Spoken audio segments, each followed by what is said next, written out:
พอมาลงหัว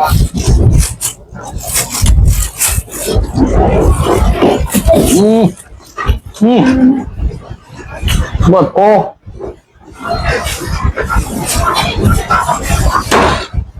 โอ้ย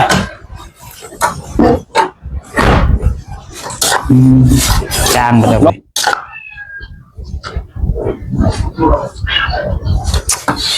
เอาแบบบ้านๆเลยได้พี่น้องเนาะเป็นเส้นล่างเขาจะเส้นล่างเขาเอาแล้วพักเล็กกินเรา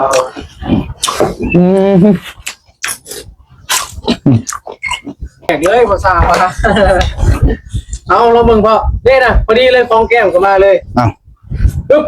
อุ้ย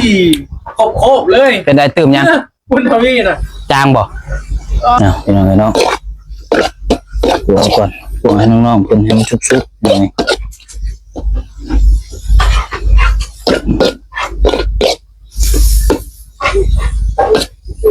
นี่เป็นก่อคั่วให้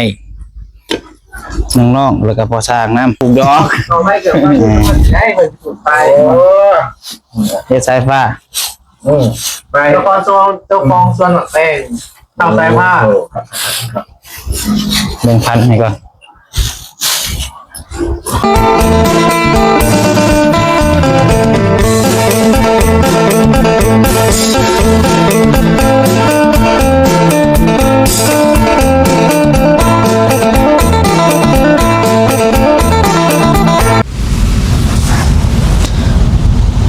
สบา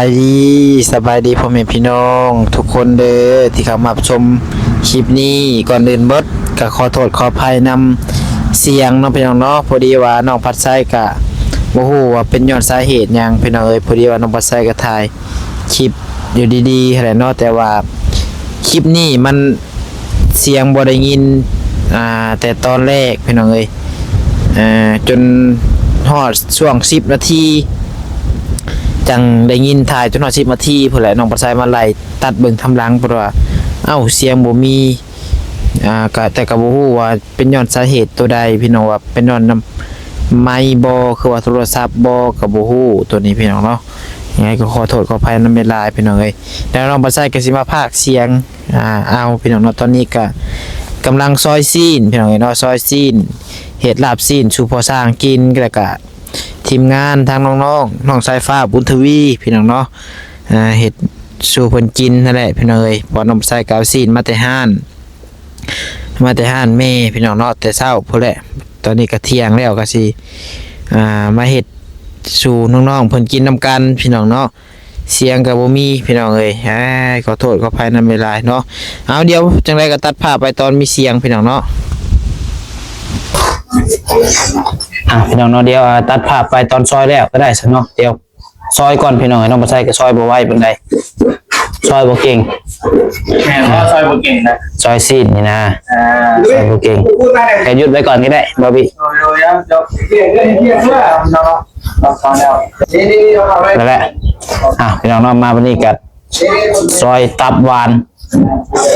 เดี๋ยวจะสิขัวก่อนขึ้นมาค่ะแค่นี้บดจำนี่โดยโอ้จำนี่พักนี่นะพักนี่น้ำไปแล้วพักนี่น้ำแล้วบ่แหนมจะกินเลยโดยเลยปุ้งเลยลวกกินเลยนะเนาะโดยนะขัวทางบ่าวพัดไส้เพิ่นไม่ตุ้งเลยเพิ่นซื้อซีนมาล่าซื้อเครื่องขบอยู่ไปมาปรุงก่อนมาเสร็จคนยังไงครับอันนี้เนาะให้เกี่ยงแหละมายังไม่หรอเที่ยวนะซีนเต็มถ้วยเครื่องปรุงมีอยู่บ่อันข้าวขัวจังกะครบเนาะเห็นแหละครบเบิดแต่บ่เห็นแหละอันนั้นได้นี่เฮ้ยนี่นะใช้บ่วงเบี่ยงดิตามตัวเขาเห็นเลยจำไม่ได้เพราะว่ามันสิ่งเป็นยางมันนะยังน้ำบ่วงวะได้แล้วใส่มะเขือเทศปรุงใส่หม้อเป็นยังวะ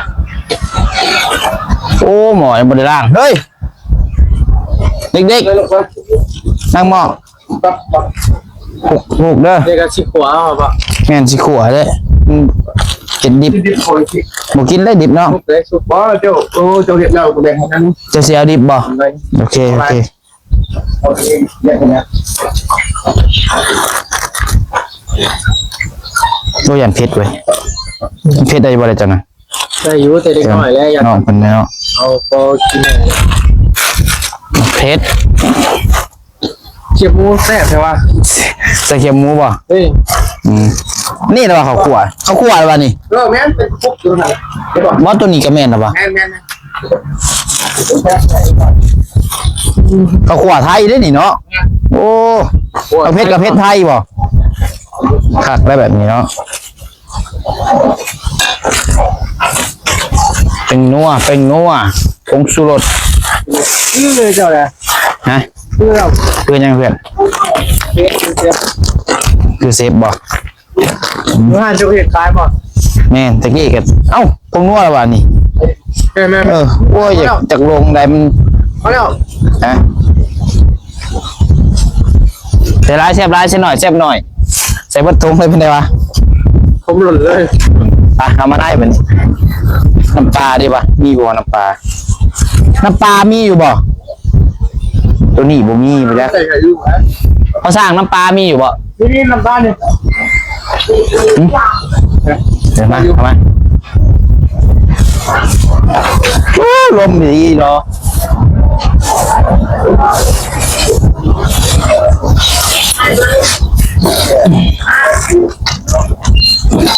บุกเข้ามาในอีกก่อนพี่น้องมันลมแห้งจิตพี่น้องเนี่ย เดี๋ยวไว้ แมนขั้นตอนปรุงตอนนี้เนาะพี่อ่ะนี่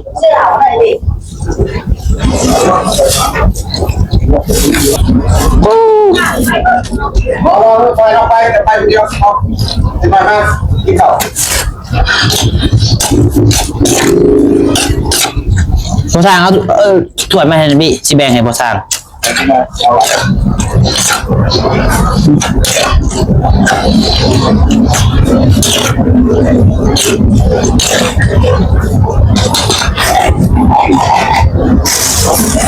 บีตัวนี้บีนี่กัดก้นหรือเปล่า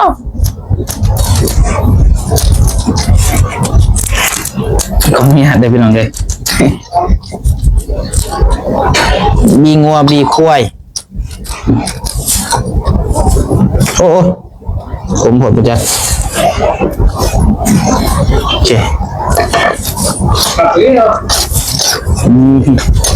โอ้ลมก็ดีร่มเลย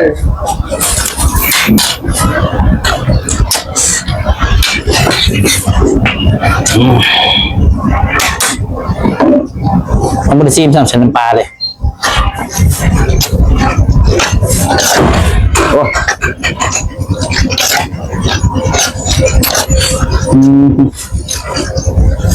เอาไง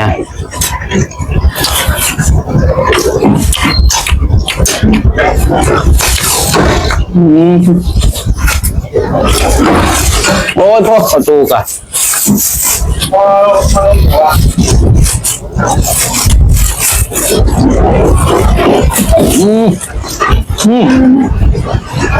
บดโอ้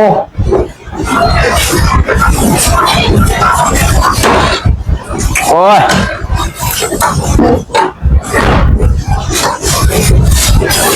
ลมแห้งรีบพายุเข่าเลยบุญชุมปิดตู้เข่าซะแล้วเข่ามาในผีกล่องจุดก่อน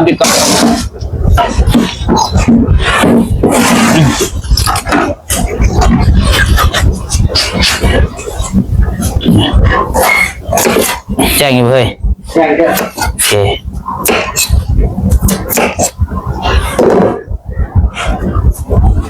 เห็ดกับเข่าก็เนี่ยโอ้ยพี่น้องเนาะยำลมยำเห็ดว่าจะเห็ดกับเข่าเราเห็ดนั่นก็เนี่ย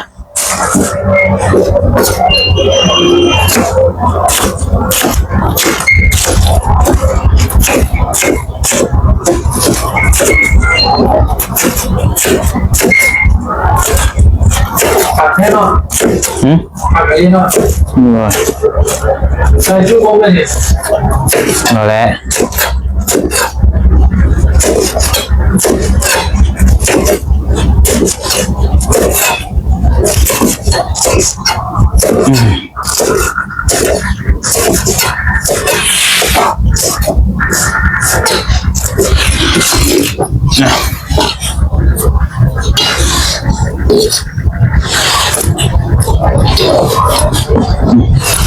ใส่ปากลงไป เจ้าเป็นหมอใส่เลยครับ ก็พอได้อยู่ ผมไม่ได้อะไรมาเลย จ้ะฮะ ผมเคยเห็น โอ้มันตะกินดีเว้ย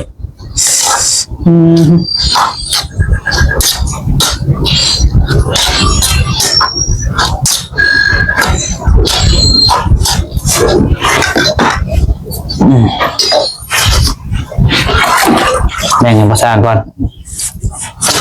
เดี๋ยวซิมก่อนจะแซ่บบ่แซ่บจางบ่ได้เว้ย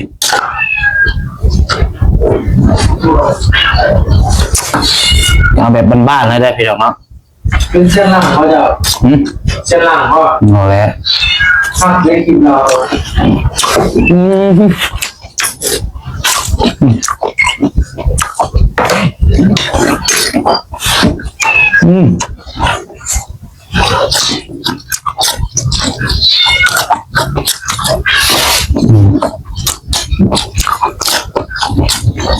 แล้วก็ใช้ประสานซิมบันหนึ่ง โดยรวม ประสานซิมมาดูบันหนึ่งมา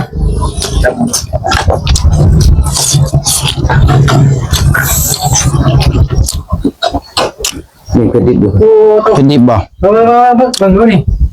เอาไป ใช่เป็นหนึ่งเอา ลายแตกเลยภาษามาเอาเราเบิ่งพอนี่นะพอดีเลยฟองแก้มก็มาเลย เอา ปึ๊บอุ้ยโคบเลย เป็นได้ตื่มยัง คุณทวีน่ะ จางบ่ คุณทวีมาคุณทวีมาได้ทันเวลา คมเด้คมเด้เอาอีกบ่ มีใช่ไหม เอาสบีอีกหน่อยหนึ่งเนาะ มาสิหัวตรงนี้ โอเคคมจางบ่ 7,000ไหน อีกหน่อยหนึ่งเนาะ ดีว่าเหรอ โดย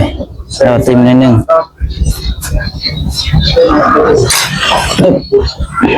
คุณทวีตั้งได้หม้อฮะไฟล้างหม้อฮะซุ้มไผ่ขาวแดดข้ามหม้อให้เลยยายพี่ขวด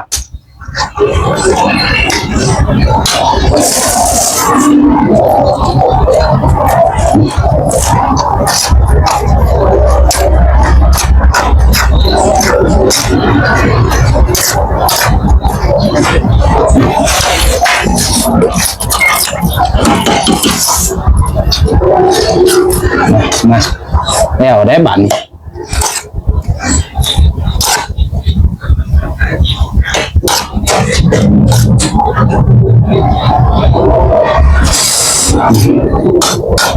ดิบน้ำซุปน้ำ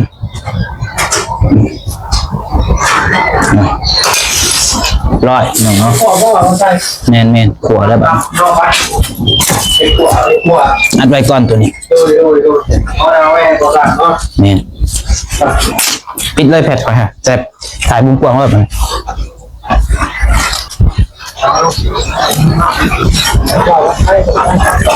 ใช้หม้อล่างแล้วป่ะนี่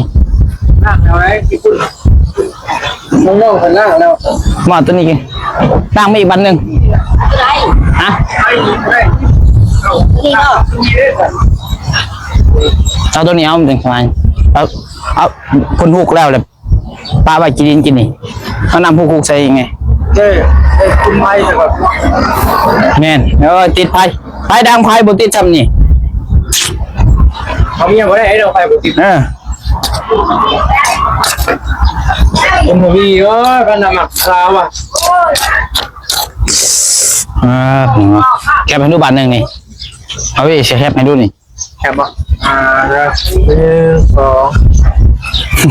รอเว้ยโดย มาไอ้กินข่าวได้นี่ กินได้ เพราะอะไรใส่ผ้าอะไรบุญทวี กับข้าว โดยไปดีอ่ะ สวัสดีเด้อ ก็เองเลย เองเลยเอาซีนมาไปห้าน น่าเลย หลักซีนแม่เปล่ายอก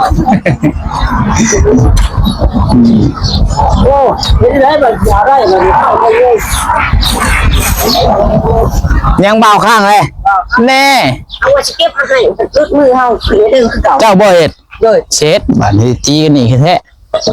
เพราะว่าจะเก็บมาให้เพื่อนปัดคำ เป่าไพ่เป่าไพ่ ได้ยังใครยังกระดาษซีเรียส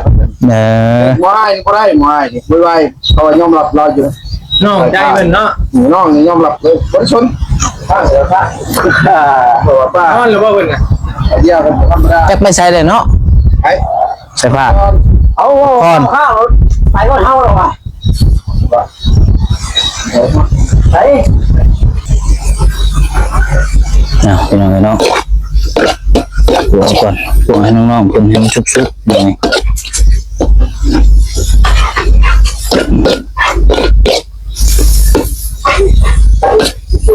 นี่เป็นครัวให้น้องๆแล้วก็พอสร้างน้ำ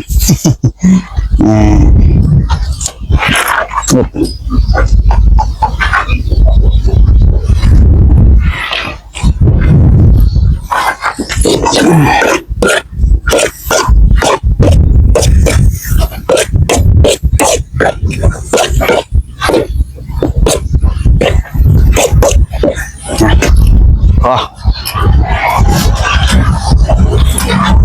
สุกหลายสิบ่แซ่บ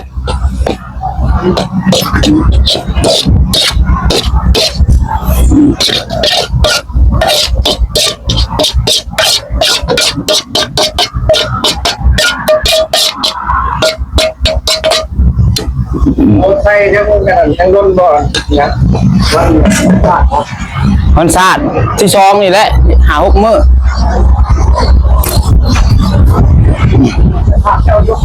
จะเรียบร้อยพี่น้องเนาะ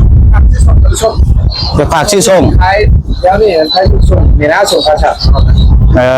ไปกันสื่อโตอะไรนะมาเข้าหาส่ง ส่ง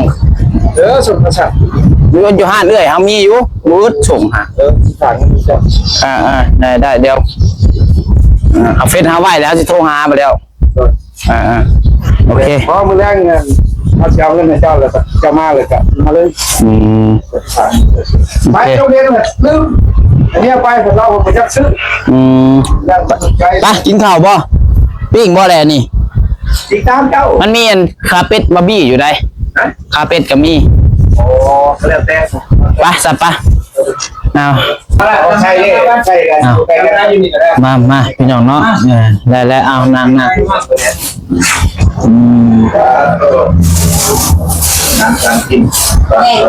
กินเบิกใช่เมื่อเบิดแล้วบ่ทางน่ะโอ้เมื่อเบิดเลยพี่น้องเนาะมาอันนี้ของบอบบี้อ่ะแกแม่ของเจ้าเอาแกเราแล้วไปรับงานมาแต่งเนาะปลูกเองวะบอกใจ บ่แล้วมีเวลาปลูกดอก เราไม่เกิดมาชื่อน้ำมันได้เลยปลูกไปเฮ็ดสายฟ้าไปเจ้าของส่วนแต่งทำสายผ้า 1,000ให้ก่อน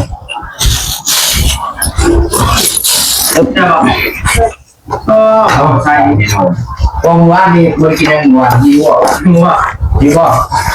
เอาให้บ่ไปเทิงอยู่ไอ้หนึ่งเท่าไหร่วะจะพูดบ่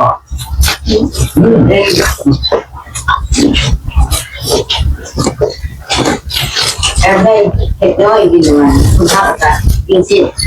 คนไทยได้กินบ่นอกจากจะมาแล้วไทยเนาะ